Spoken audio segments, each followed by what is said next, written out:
If you want to know how can you fix the snapshot support code SS06 that looks like this one, today in this video I'll show you how to fix it. So that problem usually occurs once you try to log in multiple times without succeeding. So the best way to solve this problem is just to wait for 20 to 40 minutes before trying to log in again, and make sure you have the correct password and username. If that doesn't work or you want to hurry up the process, go ahead and try to update the snapshot app to the latest version on your App Store or Play Store. So just go ahead and search for Snapchat. Once it pops up in the results, go ahead and tap on Snapchat and make sure you have an updated version. I don't, but if you have that problem, make sure you have updated version.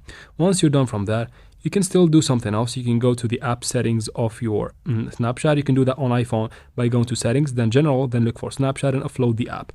On Android, just follow up with me, tap on storage right here, and then go ahead and clear cache and data. From here, tap on delete. And just like that, it should be good to go. And I hope that solves your problem. I hope this video is helpful. Please like and comment down below. Don't forget to subscribe for future videos like this one. And thank you very much for watching. See you in the next one.